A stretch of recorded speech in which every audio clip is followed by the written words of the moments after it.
Hello, welcome to another edition of Thursday Democracy Broadcast. My name is Dr. Sam Amadi, and today I would like to consider the issues around what looks like a Twitter storm over a post by one Wale Akerele on the issue about Igbo people, and he made a very devastating comment and described Igbos as gorillas, chimpanzees, and all kinds of dirty words.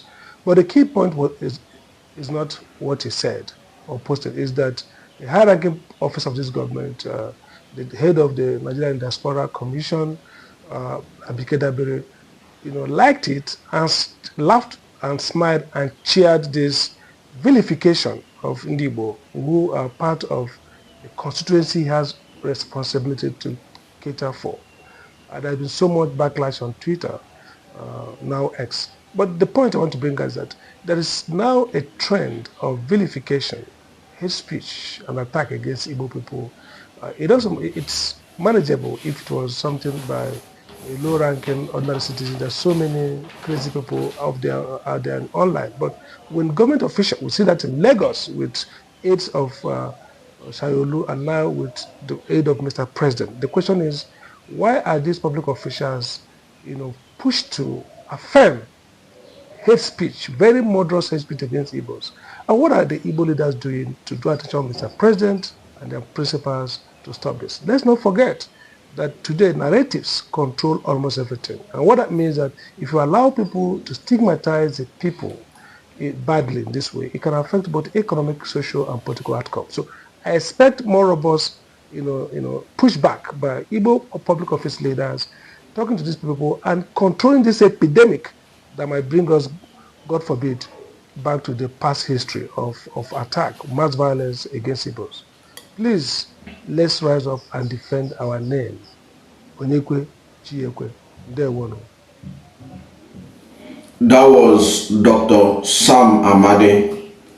Dr. Sam Amadi is the director of Abuja School of Social and Political Thoughts and the visiting professor at the Emerald Energy Institute, University of Port Harcourt. Dr. Sam Amadi is talking about the Igbo hate speech of President Bola Ahmed Tinubu administration, which has become a national policy. And he has offered some solution to the problem, even advising Igbo leaders on what they should do. But before we go further into that, for those who may not be aware, the Twitter storm Dr. Amadi was talking about was well captured in the People's Gazette in a report they titled Abike Dabiri, labeled grandmother of bigotry for endorsing posts calling Igbos monkeys. Of course, you know that Abike Dabiri is a top official of the Tinubu administration because she is the chairman of Nigerians in Diaspora Commission. Abike Dabiri has been labeled as grandmother of bigotry for amplifying an ex-post that refers to Igbos, citizens of the Southeast extraction, as monkeys and gorillas. Now, the People's Gazette had earlier reported that Abike Dabiri reposted a post by one of her followers, Wale Akere, that Dr. Amadi referred to, lauding her efforts while referring to Igbos as monkeys, children of gorillas and bastards. And this is what she wrote, what this Akere wrote, that this woman endorsed and shared with glee. He said, "My sister, you are doing well. Allow those monkeys to continue to make unnecessary noises. They are born to be ungrateful people. These animals tagging you, they are children of gorilla history. They are children of gorilla. History told us about them. Kudos to you, Madam Abike Dabiri. At Voice of Igbo, see what my sister has done. Omale Jati Jati Akarele posted. In approval of this post, this obvious anti-Igbo post, Abike Dabiri reposted it with memes of laughter, sparking reaction with many social media users berating her as a bigot and tribalist. Sharing a screenshot of Mr. Dabiri's post, one at Mr.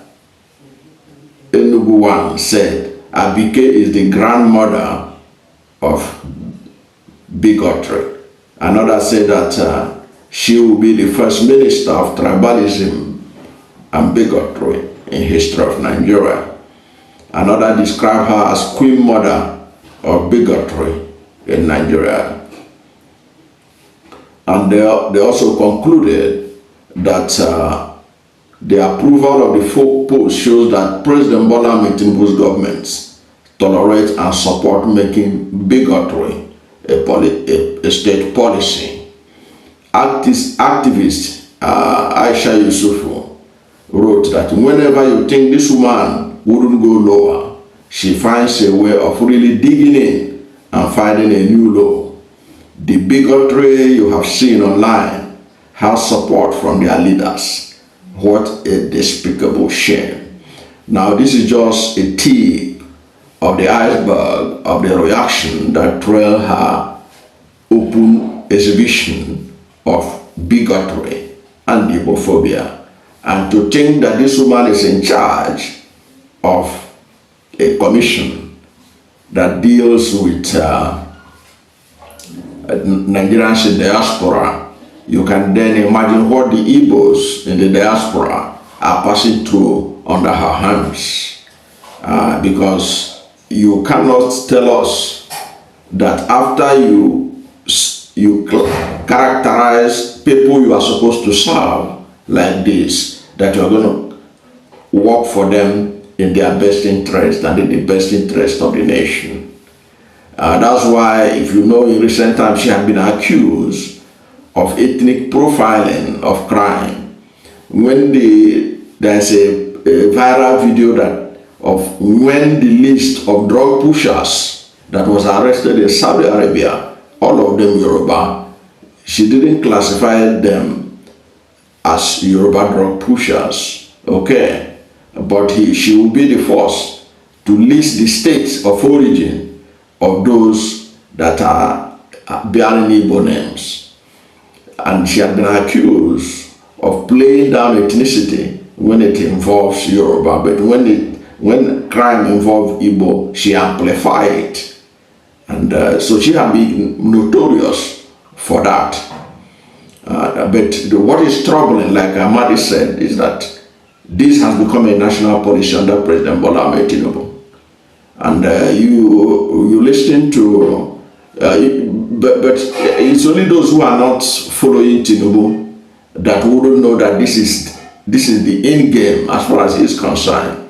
Remember what happened after Peter Obi beat him mercilessly in Lagos in the 2023 election. At a level that those who saw the true result of Lagos State said that he couldn't even get 25% there. He was mad, and they were mad with anybody who is not of who is not a Yoruba in Lagos. They assumed that it was the Igbo, and it was very infantile for them to even think that Igbos have more population in Lagos than the Lagosians or Yorubas, which is not true. What happened was that his years of mismanagement of Lagos resources angered many Lagosians, and they voted massively against him, despite the media trumping of how he built Lagos and all that. Lagosians know him, and they rejected him. So the only way to fall back was to go on to ethnic attack. And they assumed, because P2B won, that it was the Igbos that instigated the victory of P2B and the defeat, the humiliating defeat of Tinubu in Lagos. So there was a pushback, and the pushback started immediately during the Lagos election, governorship election that followed the presidential election. You could see how their thugs were moving from house to house in Lagos. The videos are everywhere, telling Igbos not to come out to vote. Even his present spokesperson, Bayo Nanoga, said that 2023 will be the last time Igbos will interfere in Lagos election. And you ask yourself, what does he mean by interfering? Is it that Igbos should not vote in election in Lagos State? But there was no word from Bola Ahmed Tinubu otherwise. All the things, in fact, what he did was to even reward Bayo Nanoga with the appointment. After Bayo Nanoga said all those Igbophobia and the bigotry statements about the Igbos, he was rewarded by being appointed senior special assistant on information and strategy. So Tinubu approves of it. What you are seeing is Tinubu agenda as the only fallback to regain relevance. Don't forget that even in the last election, he couldn't even win the whole of Southwest. So bigotry has gotten him a lot of traction on social media. So he is now made it a national policy. If you look at those who he has been appointing, you notice that for you to be rewarded in Tinubu government, you have to be seen to be anti-Igbo. And that has become a national policy, especially in Southwest Nigeria. Never in history of Nigeria have we seen this kind of bigotry as a national policy. Now, Dr. Amadi is talking about the solution. But I don't think that the Igbos should dignify Bola Ahmed Tinubu to go and visit him. He said they should reach out to him. Reach out to him for what? Is he not aware of what is going on? He's very much aware. He's conversant. Is part of their strategy. But they will be digging their political grave. They are digging their political grave. The other day I saw somebody say that one former minister, he said that Tinubu will sweep Southeast. We'll see how they will sweep it and survive. How they will sweep it. They will sweep Southeast. They will sweep South-South. They will sweep North. In fact, they are even telling us now that Tinubu is not Jonathan. He will defeat everybody. This is somebody who, if that election of 2023 was free and fair, would have come a distance third. All of a sudden, he has become the darling. Not because he has done anything positive. Nothing positive about his government compared to the previous government. Even we never know that we can have a government that will be better, that will be worse than Buhari. So let him continue. Let them continue to insult the Igbos. Let them continue to abuse them. Let them continue to think that when they do that, it will help them to hold on to power in 2027. We're going to see how it's going to happen. So I don't think there's any need to dignify Bola Ahmed Tinubu by visiting him at the presidential villa, talk about Igbophobia. For what? All the demolition that Sanwo-Olu had been doing in Lagos, that has been characterized as anti-Igbo demolition. Has Tinubu said anything? He didn't say anything. It is part of their strategy. Only a neophyte in Nigerian politics will not understand what he's doing.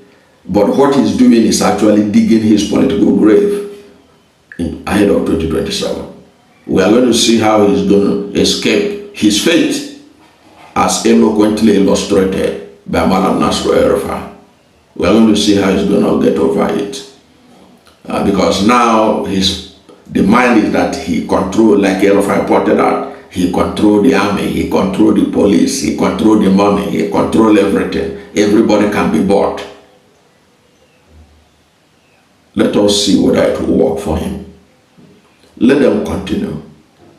or they already are inside a dish because of their nepotistic policy, which has angered all sections of Nigeria except the Southwest.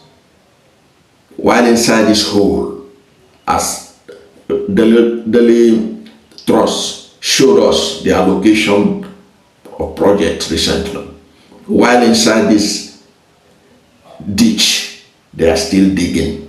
Let them continue digging. I don't agree with Dr. Amadi that Igbo leaders should reach out to him. They should not. In fact, they should continue. Let them continue to amplify their Igbophobia. Let them continue to amplify their Igbo hate. As we go to 2027 election, you get the reason why they should continue like that, so that we'll see the pathway that they will use to emerge re-elected in the next election. That's my take. I don't know what to think about Dr. Amadi's intervention and calling on Igbo leaders to reach out to Tinubu and all that. I don't think it's necessary. I don't think it's too late. What the Igbos need is to strategize with other sections of the country to say never again are we going to have a president like Bola Ahmed Tinubu in Nigeria in 2027. That's the only language they will understand. And it is for the North, the Southeast, to vote and defend their vote. That is the only strategy that need to be ironed out. How does the North, the Southeast, and South-South, how do they vote and defend their vote? That is the only strategy. Vote and defend the vote. That is the only strategy. That's the only language Bola Ahmed Tinubu and the Igbophobians in Lagos and elsewhere understand. That's my take. Whatever is your position, let's hear from you at the comment section. Thank you for watching this video. And if you are new to my channel, you have not yet subscribed to my channel, please subscribe to my channel. Hit the subscription button, hit the notification bell. When you subscribe to my channel and hit the notification bell, anytime I have a new video, you'll be among the first to know. God bless you. And please don't forget to like this video, because when you like it, God will rank it high and recommend it for more people. Thank you, and God bless you and yours.